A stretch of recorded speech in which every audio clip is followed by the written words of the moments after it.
Sophia एक बहुत ही सुंदर नागिन थी और उसके शरीर की बनावट इस प्रकार से थी कि कोई भी नाग उसे देख ले तो वही उसके प्यार में पागल हो जाए।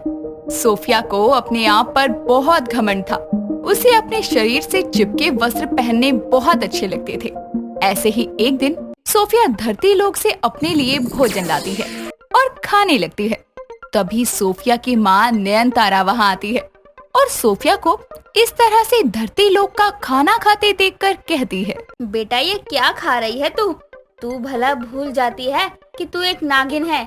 भोलेनाथ ने तुझे इतना अच्छा शरीर रंग रूप दिया है, लेकिन तू है कि ये सब खा खा कर अपना शरीर खराब कर रही है। माँ आप परेशान क्यों होती है? मैं बहुत खाना खाती हूँ, लेकिन भोलेनाथ की मेहरबानी से मेरा शरीर इतना ही रहेगा। वही तो समझा रही हूँ, भोलेनाथ ने मेहरबानी कर दी तो तू इतना क्यों खाती है? तू नागलोक में सबसे ज्यादा अच्छी दिखने वाली नागिन है। सबसे अच्छी हूँ मैं और हमेशा नागलोक की सबसे सुंदर और अच्छी दिखने वाली नागिन रहूंगी। आप परेशान न हो। इतना बोलकर सोफिया अपने कक्ष से चली जाती है और अपनी सहेली ब्रिंदा के साथ जंगल में रेंग रही होती है। और फिर दोनों अपने इंसानी अवतार में आते हैं और ब्रिंदा सोफिया से कहती है, तू इतनी सुंदर है, तेरे शरीर की बनावट भी इतनी ज्यादा अच्छी है, लेकिन तू फिर भी इतने तंग वस्त्र क्यों पहनती है? तेरा दम नहीं घुटता इन कपड़ों में? इसे तंग वस्त्र नहीं बोलते, ये वो वस्त्र हैं जो शरीर के आकार को भली भांति दर्शाते हैं। और मुझे तो समझ नहीं आता कि तुम सभी नाग नागिन ये ढीले से वस्त्र कैसे पहन लेते हो। ये तेरे शरीर की बनावट वाले वस्त्रों में अगर मैं सांस भी ले लूँ ना तो वस्त्र फट जाएं, लेकिन तू तो बहुत अच्छी तरह से इन्हें पहन लेती है।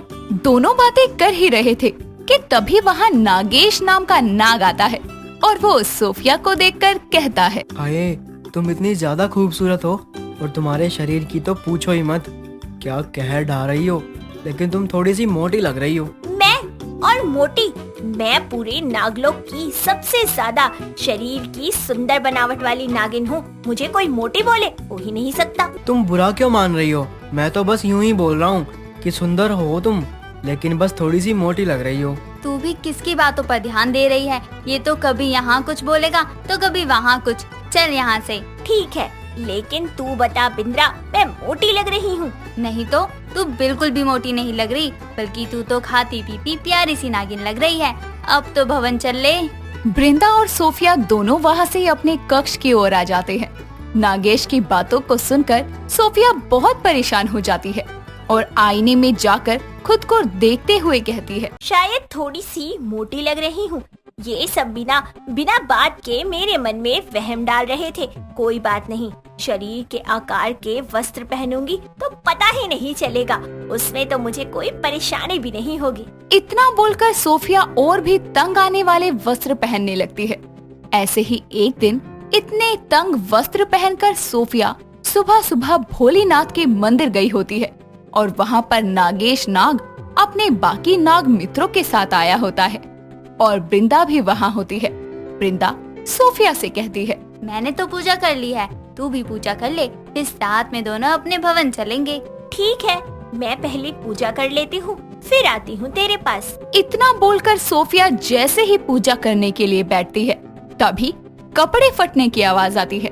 जल्दी से सोफिया खड़ी हो जाती है और वहीं सामने नागेश अपने मित्रों के साथ खड़ा होता है और सोफिया बोलती है, अरे बिंद्रा यहाँ आ जल्दी, मुझे तेरी आवश्यकता है, जल्दी आ।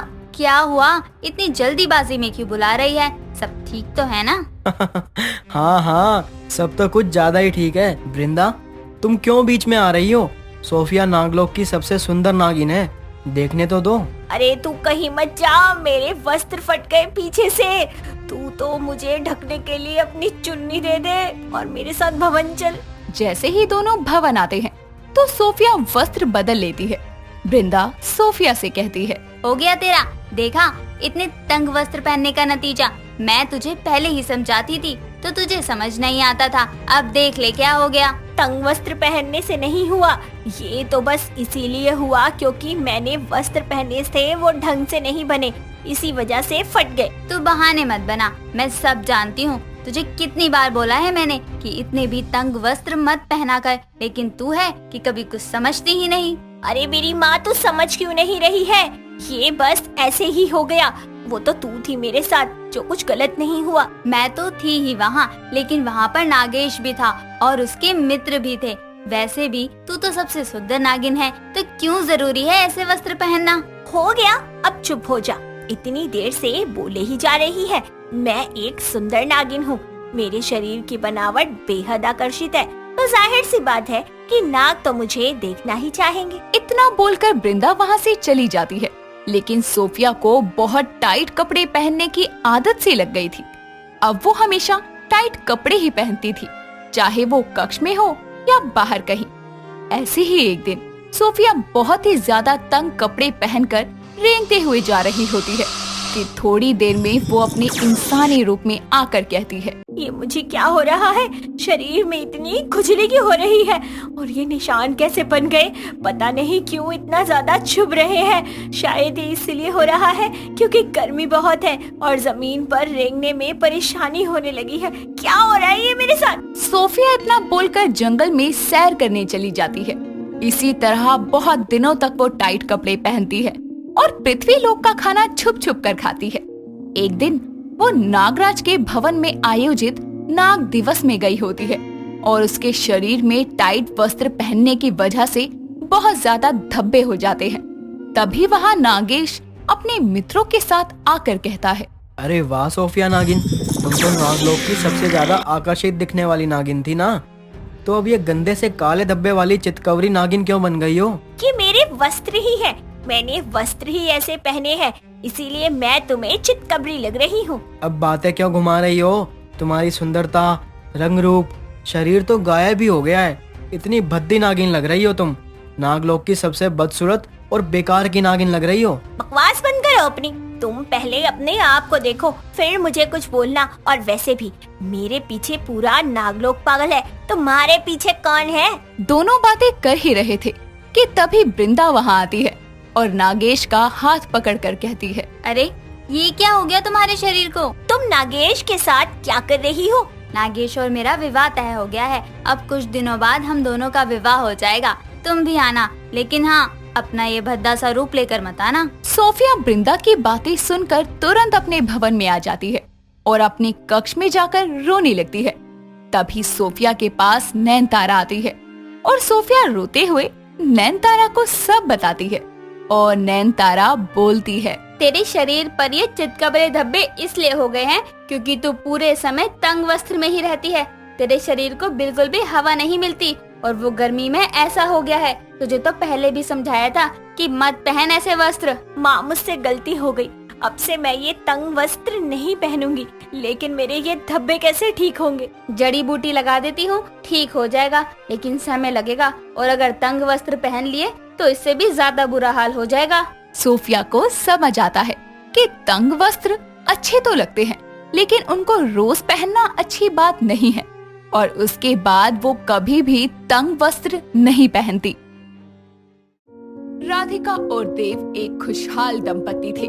दोनों की शादीशुदा जिंदगी बहुत अच्छी चल रही थी, पर शादी को 15 साल बीत जाने पर भी राधिका को अभी तक कोई बच्चा नहीं हुआ था। देव की नौकरी में ट्रांसफर के बाद दोनों पति पत्नी घर से इंदौर के छोटे से शहर निर्वाणा में शिफ्ट हुए थे। ऐसे ही एक रात दोनों पति पत्नी डिनर कर रहे होते हैं। तभी देव बोलता है, क्या हुआ राधिका, तुम कुछ उदास लग रही हो? मेरा इस नए घर में मन नहीं लग रहा। वहाँ तो कम से कम माँ जी बाबू जी थे, यहाँ तो कोई भी नहीं है जिससे मैं बात कर लूँ। ना ही हमारा कोई बच्चा है जिसे। राधिका की जुबान पर बच्चे का जिक्र आते ही उसकी आंखें नम हो जाती है। तभी देव उसे कहता है, राधिका देखो, मैं तुम्हारा दुख अच्छे से समझ सकता हूँ। तुम ऐसे उदास मत हो। हम कोशिश कर रहे हैं ना, सब कुछ ठीक हो जाएगा। ठीक है। तुम एक काम करो, कल घर के काम से फ्री होने के बाद आसपास घूमना फिरना, इसी बहाने तुम्हारा मूड भी फ्रेश हो जाएगा। देव ऐसे ही राधिका को समझा बुझा कर खाना खिला देता है, जिसके बाद दोनों पति पत्नी आराम से सो जाते हैं।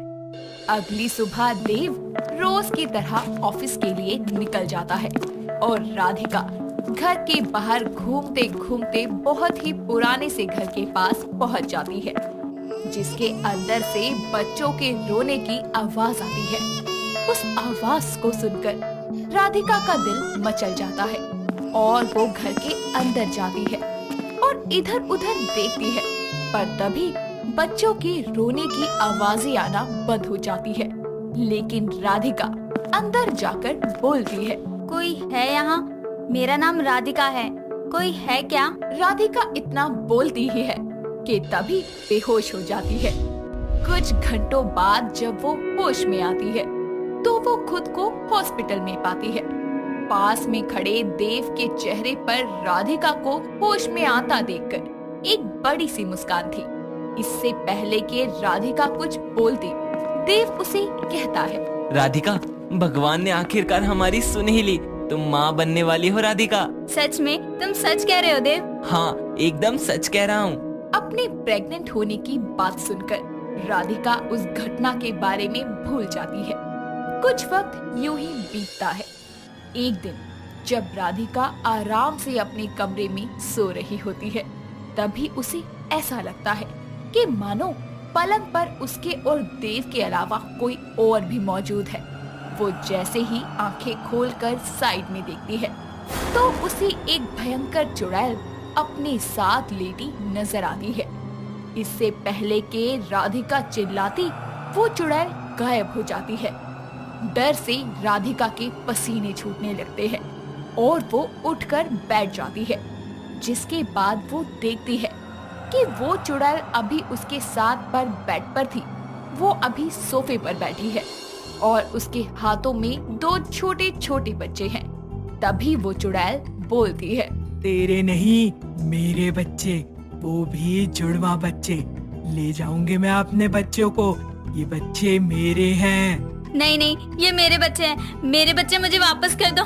तभी पास भी सोया हुआ देव राधिका को नींद में बड़बड़ाता हुआ सुनकर उठ जाता है और राधिका को जगाते हुए बोलता है, राधिका, राधिका उठो, क्या हुआ? देव, वो चुड़ैल मेरे बच्चों को ले जा रही है, वो ले जा रही है देव। राधिका शांत हो जाओ, तुम बस एक बुरा सपना देख रही थी। यहाँ कोई नहीं है, हमारे बच्चे ने तो अभी जन्म भी नहीं लिया है। देव की बात सुनकर राधिका अपने पेट की तरफ देखती है और अपने पेट पर हाथ रखकर बोलती है, बेबी, मम्मा आपको कुछ नहीं होने देगी, वो बस एक बुरा सपना था, आप सो जाओ, मम्मा की वजह से आप भी परेशान हो गए। इतना कहकर राधिका देव की तरफ देखकर मुस्कुराती है और फिर से सो जाती है। कुछ वक्त गुजरता है। देव राधिका को चेकअप के लिए हॉस्पिटल ले जाता है, जहां पता चलता है कि राधिका के पेट में एक नहीं बल्कि जुड़वा बच्चे हैं। ये बात जानकर राधिका और देव की खुशी और बढ़ जाती है और उसकी गोद में 2 बच्चे थे। तभी राधिका बोलती है, तुम कौन हो? क्यों आती हो बार बार मेरे पास? क्या चाहती हो मुझसे? तुमसे नहीं, अपने बच्चों से चाहती हूँ। ये बच्चे मेरे हैं, इनको जन्म तू देगी, लेकिन इनकी माँ मैं हूँ। इनको साथ ले जाऊंगी। देख, तेरा पेट तो खाली है, क्योंकि बच्चे तो यहाँ मेरे पास हैं। ये कैसे हो सकता है? तुम इन बच्चों को नहीं ले जा सकती, ये मेरे और देव के बच्चे हैं, इन पर तुम्हारा कोई हक नहीं। मेरे बच्चे मुझे वापस करो। अरे जा, तू तो बांझ है, तू तो कभी माँ ही नहीं बन सकती। ये तो मेरे बच्चे हैं, जिनको मैं ले जाऊंगी अपने साथ। वो चुड़ैल वहाँ से गायब हो जाती है, जिसके बाद राधिका अपना पेट देखती है और उसके बच्चे उसके पेट में ही थे। उसे कुछ समझ नहीं आता कि आखिर उसके साथ हो क्या रहा है। शाम को जैसे ही देव घर आता है, तभी राधिका उसे सारी बात बताती है, जिस पर देव बोलता है, राधिका देखो, ऐसा कुछ नहीं है इस घर में। हमारी जिंदगी में कोई भूत, कोई चुड़ैल नहीं है। देव, तुम कहना क्या चाहते हो कि मैं झूठ बोल रही हूँ? नहीं राधिका, मैं ऐसा नहीं कह रहा हूँ कि तुम झूठ बोल रही हो। मैं तो ये कह रहा हूँ कि जैसा तुम सोच रही हो ऐसा कुछ नहीं है। तुम बस बच्चों को लेकर बहुत ज्यादा सोचने लगी हो, इसीलिए तुम्हें बस वहम होने लगा है, इससे ज्यादा कुछ भी नहीं। देव, ऐसा नहीं है जैसा तुम कह रहे हो। सच में वो चुड़ैल हमसे हमारे बच्चों को छीनना चाहती है। मैं सच कह रही हूँ, वो ले जाएगी हमारे बच्चों को। राधिका, कुछ नहीं होगा, मैं हूँ ना तुम्हारे साथ। हम कुछ नहीं होने देंगे अपने होने वाले बच्चों को। किसी तरह से समझा बुझाकर देव राधिका को सुला देता है पर उसे राधिका की बिगड़ती हुई मानसिक स्थिति देखकर उसकी चिंता होने लगी थी। कुछ दिन गुजरते हैं और राधिका की हालत दिन पर दिन खराब होती जाती है। ऐसे ही एक रात जैसे ही देव की आंखें खुलती है तो वो देखता है कि राधिका उसके पास नहीं है। वो जल्दी से उठता है और राधिका को इधर उधर तलाशने लगता है। तभी वो देखता है कि राधिका कुछ बड़बड़ाती हुई घर से बाहर जा रही है। देव उसे रोकने की कोशिश करता है लेकिन वो नहीं रुकती, जिसके बाद देव उसका पीछा करता है।